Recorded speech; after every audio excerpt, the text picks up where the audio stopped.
Hello and welcome, I'm Dante from Low Mana, and today we're breaking down the brand new lore intro for Hero 31, Sigma.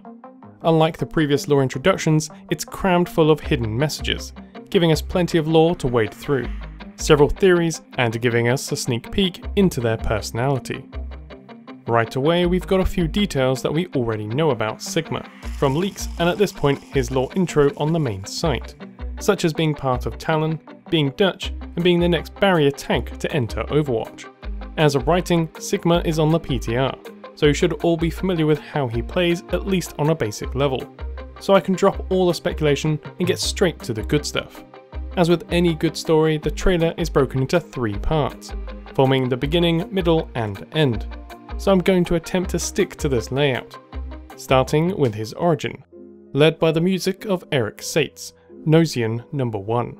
Our first images are those of equations, viewing Sigma's work as an astrophysicist as he slowly fades into view. The most obvious information here is that his work is related to that of black holes, controlling gravity through the manipulation of matter, a subject best left for the moment. In the background may be blurry, but its insinuation is massive to the world of Overwatch. Sigma is working within an Overwatch-inspired facility, now confirmed to be within The Hague. The room's decor matching that of past eras we've already seen, from both Winston and Mercy, even with a matching coat.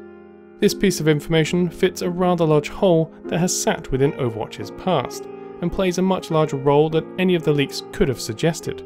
Sigma is the person who discovered the secret to black holes, and how to harness them.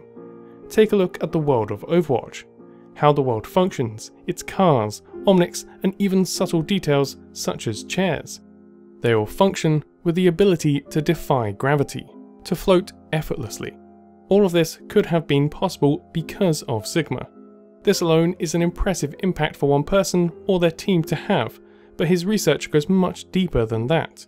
The first that will come to mind to many of you will be that of the Slipstream, an aircraft developed to use wormholes to jump through time and space. Theories briefly shown amongst his research match that of wormhole physics, leading to the accident that transformed Lena Oxton from a hotshot pilot to that of a tragic superhero, flickering in and out of existence. Sigma apparently unable to save her, either because he couldn't, or because he had already succumbed to his own ill fate. As with many great discoveries in the world of Overwatch, they coincide with tragedy. As Sigma was on the cusp of his greatest achievement, he travelled all the way to space, aboard an orbiting research station. Here he could experiment with cosmic level forces at a relatively safe distance from the rest of mankind. The room they show also has flashbacks to the containment chamber used to stabilise Tracer. Possibly a coincidence, but if his research led to that event, it would tie together nicely. His experiment was successful, but not without incident. For a moment we see Sigma manifest a black hole, small enough to hold within his palm. This success was only brief. Such power quickly became unstable, and in many ways it consumed him, or more accurately, he consumed part of it. The experiment was immediately shut down.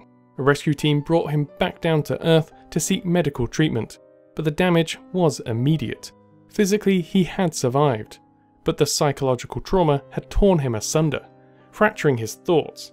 In that brief moment, his mind transcended that of his physical form, able to reach out and touch the universe itself. The experience warped his mind but left him with gifts. His thoughts would jump through parts of his life, his surroundings morphing around him, making it hard to focus on anything, just a feeble attempt to hold it together. Reality became indistinguishable from fantasy. Dreams became reality. His saviors became his captors, those that had rescued him now keeping him under lock and key. The new powers absorbed spiraled out of control, so they buried him deep within a hidden facility.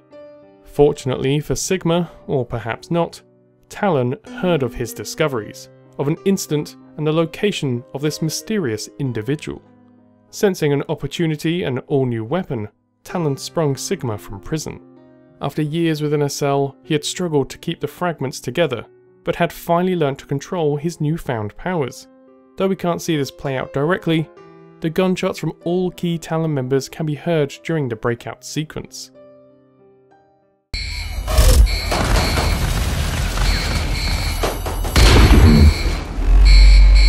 The universe is singing to me!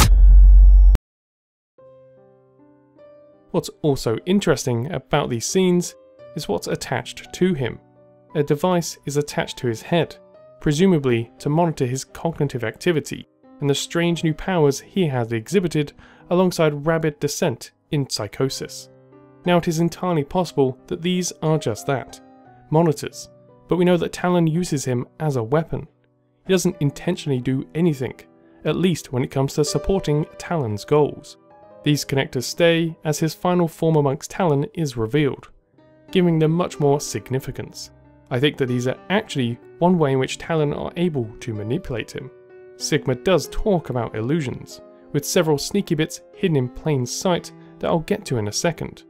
So what if Talon are in fact using illusions to confuse him, to make him think he's in another time or place, their friends are foes and their enemies are allies? There is one major twist in this lore short. It has a hidden subtext running throughout the whole thing, all centered around the phrase "release me," as fundamentally Sigma is trapped within himself, and the power he has gained ultimately consumes him. Interestingly, there is more than just one phrase hidden. If we listen to the whole video backwards, we can hear, Release me!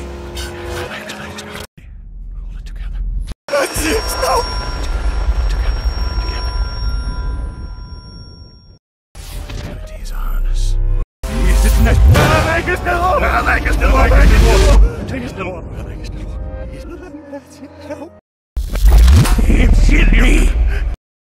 a representation of Sigma's dual existence. One a living doomsday weapon, the other a trapped scientist battling for control.